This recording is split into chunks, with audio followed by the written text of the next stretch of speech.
The end of World War II brought with it an era of profound uncertainty as the world scrambled to rebuild and reshape itself in the aftermath of the most devastating conflict in human history. In the Pacific theater, the surrender of Japan in August 1945 marked a dramatic and irreversible shift, not only in the course of the war but in the fate of the military assets that had once fueled its expansion.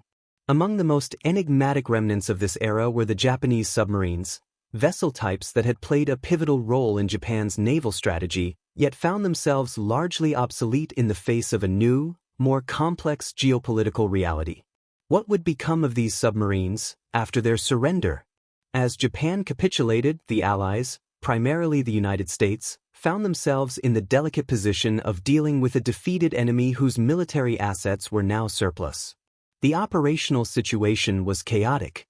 On the one hand, the Allies were faced with an urgent need to ensure that Japan's war machinery would never again be used in aggression. On the other, a deeply strained economic situation meant that massive expenditures could not be justified for every remaining piece of military hardware. The decision regarding what to do with Japan's submarine fleet was part of a broader challenge, managing the immense surplus of military equipment in the immediate post-war period. During the final years of the war, Japan had produced an advanced fleet of submarines, some of which were unparalleled in technological sophistication.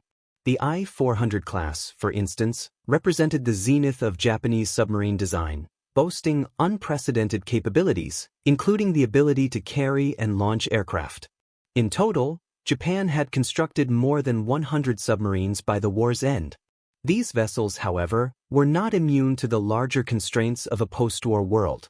The end of hostilities found many of them stranded in harbors, unable to contribute to Japan's future in any meaningful way, with little to no need for them in the newly emerging strategic landscape.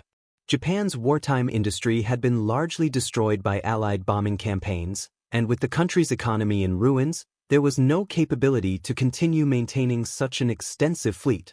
The situation was further complicated by the United States' desire to prevent any resurgence of Japanese military power. The American approach to the aftermath of the war was one of strict control and dismantling of Japan's military capabilities, which extended to its submarines. By the time Japan formally surrendered, it had already become clear that its submarines were no longer viable military assets. They were technologically advanced, but their purpose had been rendered obsolete by changes in naval warfare, as well as the new balance of power in the Pacific. The defeat of Japan had fundamentally altered the strategic importance of its submarines. While they had once served as critical components in the naval blockade of Allied supply lines, they now represented little more than a logistical burden. The first step taken by the Allies was to secure these vessels. Between 1945 and 1946, more than 30 Japanese submarines were either captured or scuttled in the aftermath of the surrender. The remaining submarines were brought to Allied ports for inspection. Some of the larger vessels, like the I-400 class, were intended for study and evaluation by military experts, as they represented the cutting edge of naval engineering at the time. The U.S. Navy was particularly interested in understanding the design and technology behind these ships, but the immediate concern was simply to contain them.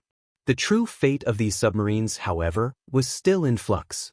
In ports such as Tokyo Bay, Yokohama, and Sasebo, vast numbers of surrendered ships, submarines included, sat idle. Some had been scuttled by their crews to avoid capture, others were decommissioned and stripped of usable equipment. For a brief period, many of these submarines remained in operational condition, with their hulls intact but their purpose entirely unclear. The initial months after the surrender were marked by a sense of stillness. No immediate decision was made about their future. They lingered in the limbo of surrender, awaiting either salvage or scrapping. The next phase of post-war dismantling came in 1946. The United States initiated a broader effort to eliminate Japan's war potential, and the fleet of surrendered submarines came under scrutiny. Many were found to be in poor condition, having suffered from years of neglect, and would never be seaworthy again. Some, like the I-400 class submarines, were too complex to be repurposed for other uses, while others were simply impractical in a post-war world that had little use for submarine fleets of that size. At the same time, economic pressures weighed heavily on Japan's recovery. The Allied occupation forces were not inclined to invest heavily in the restoration or repurposing of military assets. The U.S. occupation government, under General Douglas MacArthur, had a singular focus: to rebuild Japan as a peaceful and stable nation. The Japanese military, including its submarines, was a threat to this goal. Military hardware, which had once been a symbol of Japan's imperial ambitions, now symbolized the potential for future conflict. Japan's post-war political landscape also had a part to play in the fate of its submarines. Under the post-war constitution, Japan was no longer permitted to maintain a military force of any significant size. The country's naval power was effectively neutralized, and there was no longer any justification for retaining such vessels. This shift in policy further hastened the disposal of the submarines. Many were scrapped in local Japanese shipyards. Others were taken to the United States, where they were dismantled, their parts used for whatever was salvageable. The sheer number of submarines, however, made the task of disposal daunting. While the larger vessels were dismantled with relative ease, smaller, older submarines posed a different challenge. Some were simply abandoned, left to deteriorate in ports or on the shores of Japan's islands.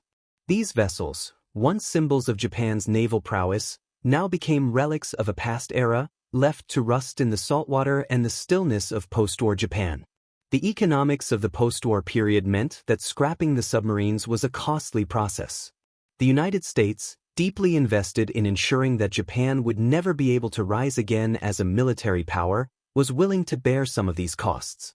But the financial burden was substantial. The Allies had no interest in maintaining or preserving these vessels, yet they could not simply be abandoned. They had to be dealt with in a manner that reflected both the scale of the war effort and the lessons learned from it. As these submarines were disassembled, many of their parts found a second life in the civilian economy. The steel, engines, and components of the submarines were repurposed for industrial uses. Some were recycled into consumer goods, while others were sold off as scrap metal.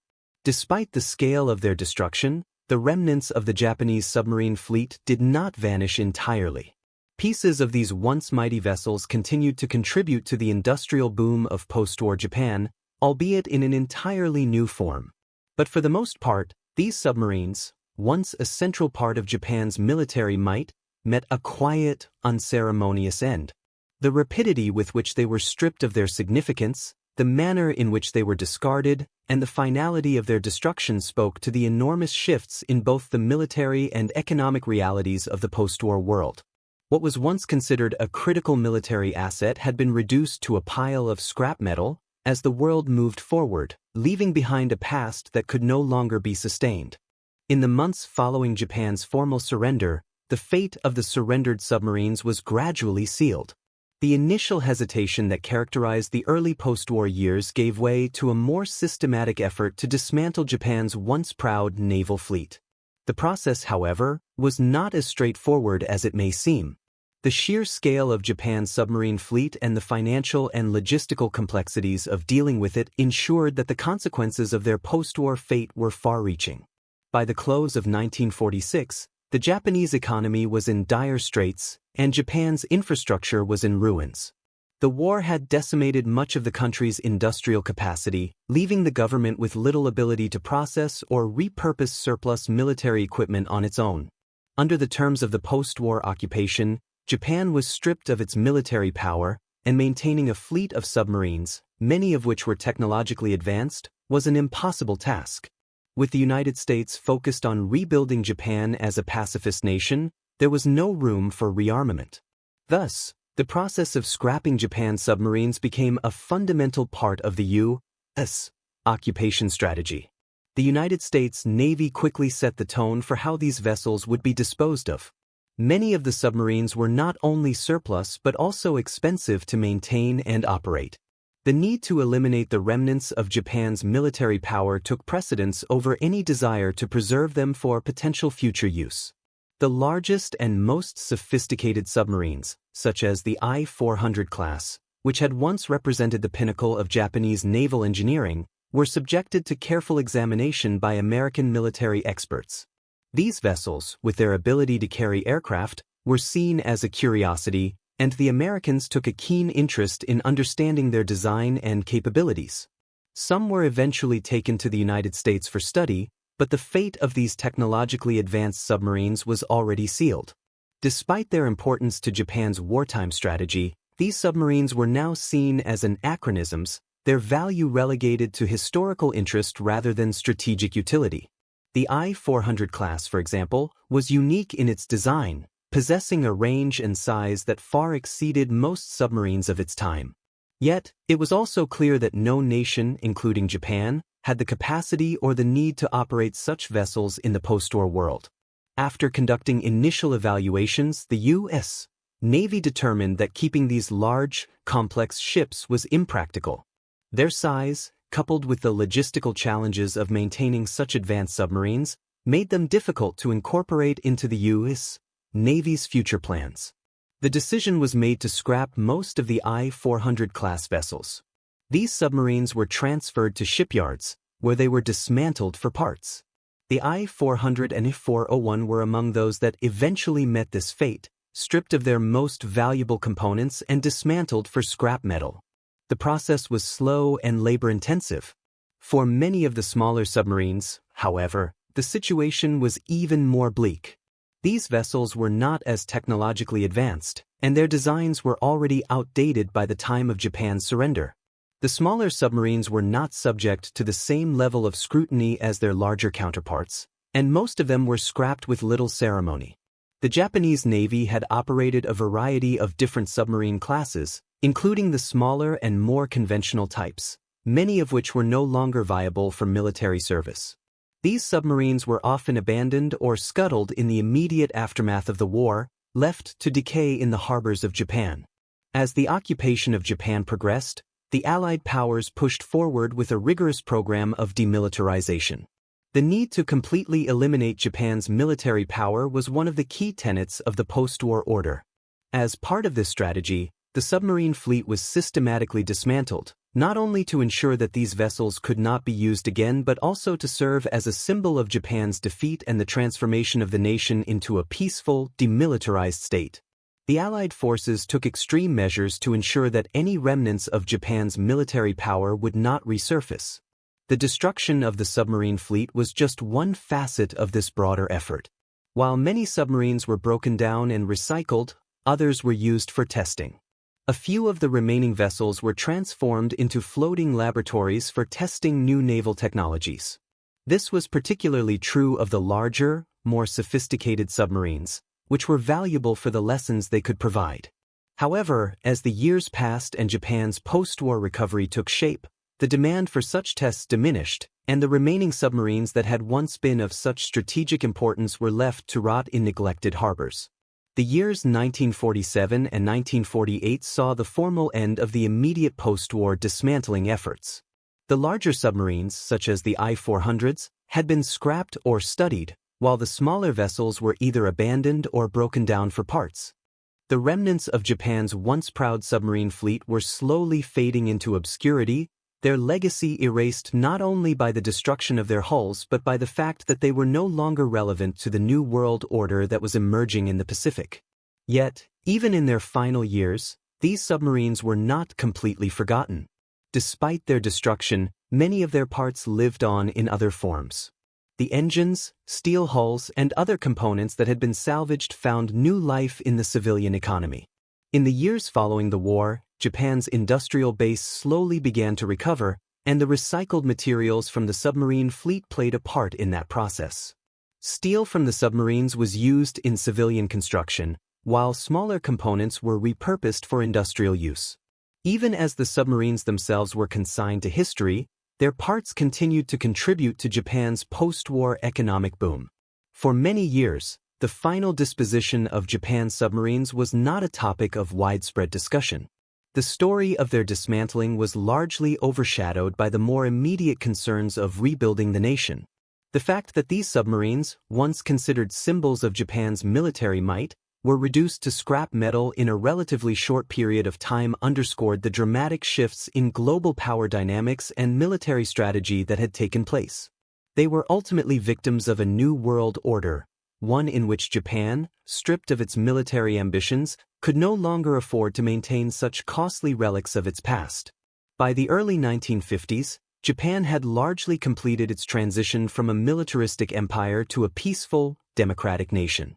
The once mighty submarine fleet had been dismantled, repurposed, or abandoned, and the remaining submarines had disappeared from public consciousness.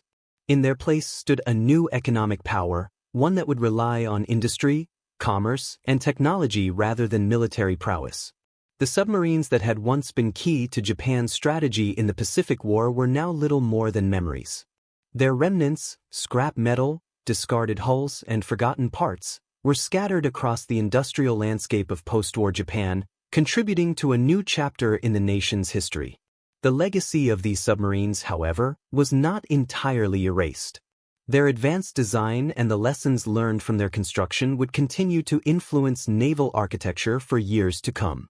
And while the submarines themselves were gone, their story, the story of their rise, their fall, and their eventual disposal, remained a testament to the rapid, brutal transformation of Japan in the wake of its defeat. This chapter of naval history, though overshadowed by the broader narrative of World War II, serves as a stark reminder of the enormous changes that occurred in the wake of the war. The fate of Japan's submarines reflects the scale of the destruction, the rapid pace of demilitarization, and the unexpected ways in which remnants of the past were transformed into the building blocks of a new era.